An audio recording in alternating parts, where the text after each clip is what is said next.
This is the Automotive Repair Podcast Network. Welcome, everyone, to yet another episode of Diagnosing the Aftermarket A to Z. I'm Matt Fonzla, and the past can hurt. The way I see it, you can either run from it or learn from it. That or more after a word from our sponsors, Autel or Pico. Our sponsors, Autel and Pico Technology.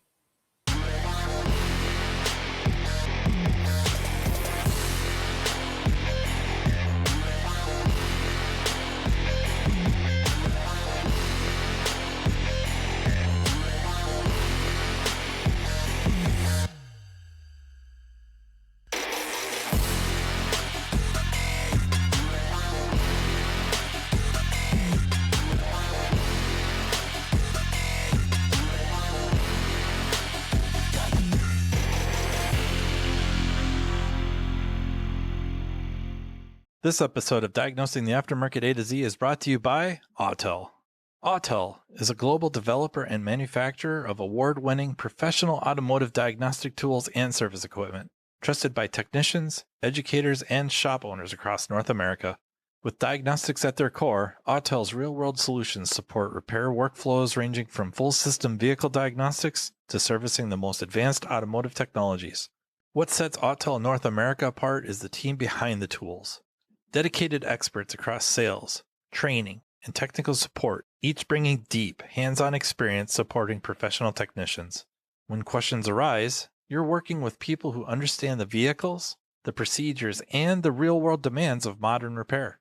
Whether diagnosing complex drivability concerns, servicing TPMS systems, validating repairs, or working with ADAS and advanced safety technologies, Autel tools are engineered to support accurate, efficient repairs in strict accordance with OEM procedures and standards. To learn more about Autel and their diagnostic solutions, visit autel.com, AUTEL.com. All right, so there's a video short floating around multiple outlets from, one of the weaker of my competitors. I'm just kidding. Confessions of a Shop Owner with Mike Allen, and he has a guest who is a very weak trainer. He hasn't really yet cracked my top 60, but again, I'm just kidding. A good friend of mine, Rich Velko, is a guest on Mike's podcast, and the video is short, which is, I think, a few different ones, but it's talking about training and training to be great, training to be, I guess, relevant for the next job, making yourself more valuable. And essentially they both agree that you need to be training. Big surprise, Rich is a trainer or an educator, so that's not stunning and that's not a shot. And Mike, being a shop owner, he's going to want his people to be capable. But there's mention of those in, I suspect, social media or forum posts who are quite against, or at least project a frustration with feeling that it's demanded they give up their own personal time after work or weekends to go become better educated or go to training events, whatever it may be. I was going to type up a response, but it turns into a novel because I become overwhelmed, or I feel very overwhelmed with what I feel to be very complex. And that could be just me making it way more complex than it needs to be or is. But that's kind of, I don't know, that's my scatterbrain. I don't know, or just allowing the floodgates to be open when there's no reason to do that. I don't know. My concern is if I don't want to imply that I think Mike or Rich is being dismissive of these individuals. Okay. So that is not where I'm heading with this at all. It's really just what would be the argument supporting that perspective. And I think we could look at them as rational actors. We could look at them as acting in their best interest. I think the argument relies heavily on the system we've created. And it's not just the shop itself, it's also the entire profession. So I guess I don't want to jump around too much, but I think it is worth bringing up that training in general, or one's educating themselves either via schooling, classes, experience, working under somebody, that's been associated with the individual. Like that investment has been really assigned to the individual for a long time, decades and decades and decades. And I'm not talking just auto repair, I mean across the board. The logic being, those skills, that knowledge travels with the individual. Therefore, they're making themselves more valuable, more capable. Therefore, they can negotiate either for whatever it is they want, presumably more money, better benefits, whatever, perks with current employer, or take their talents to South Beach. I mean, sorry, Brian. Take their talents to another facility. That makes sense. But I think the issue is the individual making this response to really not wanting to go to training after work or on weekends or whatever, making that personal sacrifice, if you will, is that either the reward is not worth it, or they don't believe the reward is there to begin with. And I may have mentioned it in one of the game theory episodes about cheap talk, which is really, we hear it out other places, but it is a game theory term where essentially promises are made, empty promises. If this, then that, but then that never occurs. Or it's a just minor reward, a shadow of what was implied or promised. So we've kind of set up a really difficult situation for one to want to overly invest in themselves for a payoff that may not exist. One, is there a lack of competition for one who invests in themselves? Meaning, we'll just take an example of technician A, technical specialist A, is using their personal time, their personal money to invest in training, learning, and we'll just assume for the sake of this discussion that with this investment, they are indeed improving. Okay. Now, fast forward however long, a year, 2 years, 5 years, pick a number.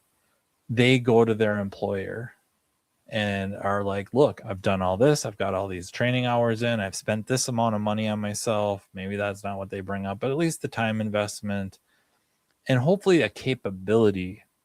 They can demonstrate capability. And let's assume this isn't a flat rate situation, that it's not based off production hours, that because they're well trained and have learned that their hours go up. I'm not sure that's actually true that would happen. Maybe in very specific situations and a certain diet of certain types of work that they've been trained for, that could possibly happen, sure. But in our world, at least independent auto repair, I don't know if it happens enough that in whatever shop of a given size, you get enough of a specialized diet of work that you could have been trained for, that results in your production hours going up, and basically rewarding you for the investment in yourself. I don't know that happens. I really don't. I'm not saying it doesn't happen, but I don't know that it really happens. So there you sit. You have to be able to demonstrate that because of this training, because of this investment, you're bringing a value to the facility, to the shop, to management, that your capability is allowing the shop to do things, finish cars, vehicles, services that it otherwise wouldn't be able to do, something of that nature. And that because the value is seen, the specialist is rewarded. And I feel the argument is that's not happening. Then the idea is you take and start filling out applications and sending out your resume to the competition to then find out if you can increase your return on investment elsewhere. And the concern is, and again, a lot of this is just taken from what you see on social media, in conversations, stuff like that. That's also not necessarily happening. So if you're witness to this, and now you're being asked to do all these things, and I'm not trying to blow all these things out of proportion, but you're being asked to go to training. Maybe the shop even pays for the training, pays to get to the training. And so it's your own personal vehicle. There's a stipend for miles. And then you leave work a little bit early, paid to drive, go to this 3-4 hour class that starts at 6, done at 9, however long to get back home. Maybe the shop also says that since you were out late for this training, you can show up a little late the next morning and do it all over again. They're covering a lot of that.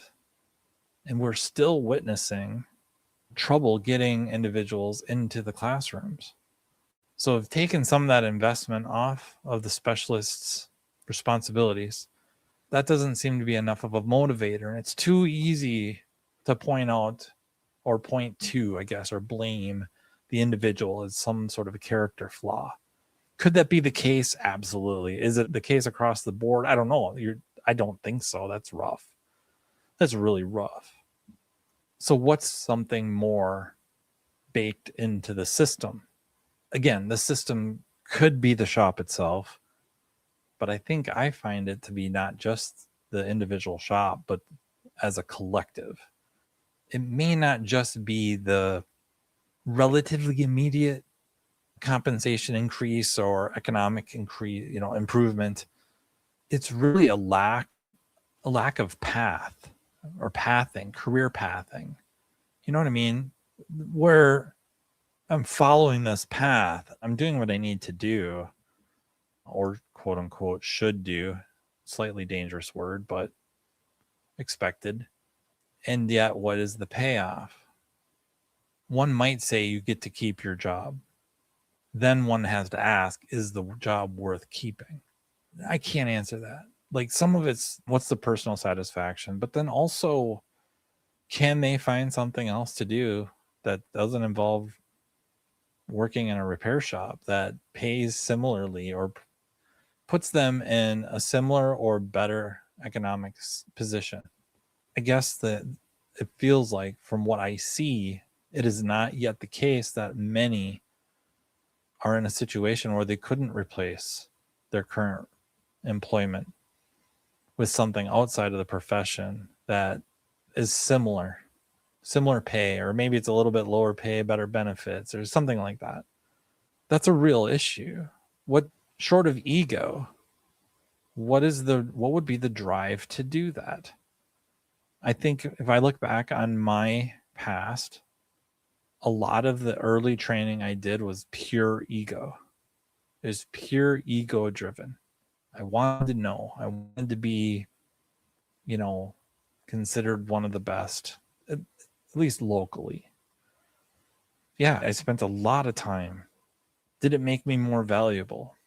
Ultimately, yeah. Ultimately, I don't know if I arrive where I am at currently without it, for multiple reasons. Some of it being the information gained in class, a lot of it stemming from that, but also a lot of that too, where I end up is, or at least my career path ends up being because of relationships created and cultivated by going to events and being involved online.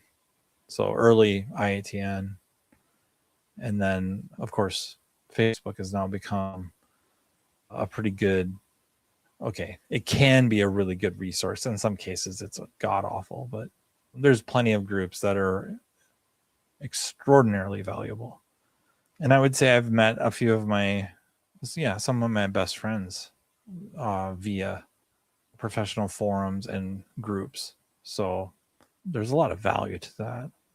But early on, I think it's almost 100% ego driven. I wasn't looking for the payoff right away. when I'm sitting in the poker games with my friends in other professions and they pull into the house, or I go to their house and it's a way nicer house than I have, and they're driving nicer vehicles and they're talking about vacations that I could never dream of doing any of that. Yes, maybe they're up to debt to their eyeballs. I don't know. I don't think so. I think they were just doing better than I was. It started to matter. When I had my first kid, it started to really matter.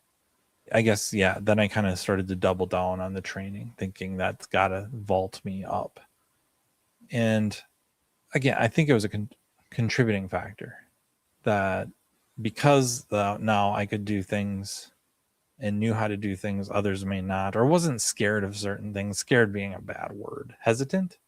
Yeah, that it definitely helped, but it really didn't start paying off until later. Like probably by my third kid is when it really may seem to start really paying off. But also that's when those relationships form and other opportunities are available that required me to move, but it started moving me up the economic ladder. I will admit though, early on, I was not very good. I still don't know that I'm all that good at it to be on the level.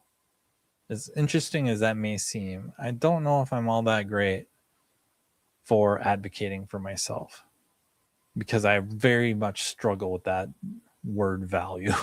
I just, not that I find myself so unvaluable or invaluable, specifically unvaluable.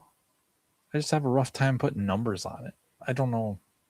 It's just something, I've always been very wildly uncomfortable with. So early on, because of that, I think that could have been largely responsible for some earlier struggles. And that's something to learn to get a handle on. And there's episodes with Dutch Silverstein of mine, and he's on other platforms, other podcasts talking about the same thing. And extraordinary value in listening to him. Or if you can find the groups he's participates in on social media, read everything. He has a column in Ratchet and Wrench. Read it. He's a terrific resource. Don't tell him I said that, but the truth is the truth. I guess the thing is you can look at people that either invest a lot in themselves or very little, and they might both be rational actors. And I think that can be an uncomfortable position to be in, that both could be, quote unquote correct, or at least being logical, being reasonable, even though they seem to contradict. And that we need to step back and take a more systems approach. What would motivate someone to go to training, and what would demotivate them from going to training, and leave the whole character assassination for the very last thing. It's not a character flaw. It could be, but let's hold that off to the end. Make that the last one. Let's look at all the other things. Solutions. What are some solutions? One is thinking about it, creating a path. One thing with auto repair not being licensed, there's friends of mine that are in the medical profession, or many of the other skilled trades. They go to training regularly because they have to, or they lose their license. They can't practice anymore. They can't work anymore. They can't be a journeyman anymore, or they won't be able to become a journeyman or a master. We don't have that. But you could say you're going to have to do your homework, that this job's pretty good. We do take good care of you. You can't just say it. You can't just think it. You got to go prove it. It won't be easy. It might be worth it. But then you categorically say, like, you know what? You can make a pretty darn good living here. And it's not basing that idea off of what you made when you were their age. It's literally based off of what does it really cost to live around here? And then you can, say that with precedent, or not precedence, but at least with reference material backing it up. And I'm not saying to use that as a ceiling either, but just basically a baseline of which, or a foundation of which to build the argument that, hey, this is a pretty darn good job and it's something somebody would want to, most likely would want to keep, or it's going to be difficult to replace. Now, part of your employment here, and it's probably should be in the employee handbook somewhere, is you're going to be expected to do X amount of hours of training, or this type of training, like this online training. Well, you'll have an account and a subscription to Scanner Danner Premium. You're going to have an account to many, of the other training entities out there, automotive seminars, that you're expected, and we can track what you're doing, how you're watching. Today's class is another one. We're going to get you signed up. We expect you to do this. And becoming, just as a point of working here, this is the expectation of keeping your job here. The other thing is showing that doing the training leads to good things, which means your veterans become your best salespeople. They really do. The people that have been with you the longest really should be your best salespeople for why to work for you, or why to work at your shop. And if you are a veteran at a shop and you aren't the best salesman, why? And that's an honest question. It's not so much why aren't you doing your job of being the best salesman, it's why aren't you the best salesman? Do you have figure out what's broken? Help. As an employee, you may not be in the best position to fix the system, but you could at least call attention to the system being broken, and then let those in the best position to fix the system if they're going to fix it. And if not, no, that's a different conversation. But really, if you're in management, the people that have been with you the longest really should be your best salespeople to your younger people or potential future employees. Give them something to sell by them demonstrating that their investment in themselves has paid off dividends working here. Make that the reality. Demonstrate that you have ideas for them throughout the phases of their career. I don't think it's an easy task.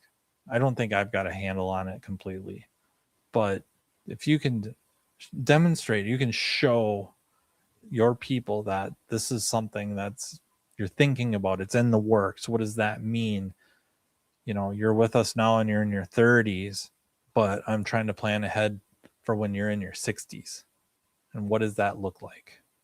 That's a very powerful motivator. The safety. So yeah, that's something to look hard into. And then I think another thing is start trying to get as much training available during the workday, where it doesn't feel, it's flat out not taking time, personal time. Not that they shouldn't invest any personal time, but if you show that you respect their personal time more than just buying it, but also preserving it by offering ways of going to training during work hours, I think that's pretty powerful as well. So yeah, I think the big things are pathing, work hour training, and then really just pump the brakes on the whole character flaw assumption. Try to look at it from a systems view. And yeah, one shop isn't going to fix an entire culture of a profession, but recognize that that's in existence, right? So we have mutual reputation when it comes to the motoring public. We also have mutual reputation when it comes to people working in the field. Think about that. It should suck to think about, but that's where we're at. And then we got to do our part. So I didn't read what I had wrote because what I wrote was way longer and I think more convoluted. But I think it's reasonable to challenge the character flaw perspective and look to the system. The system itself is broken. Let's fix the system. I'm thinking a lot of what we see is baked into the system, is a byproduct of a broken system. So we have to fix the system.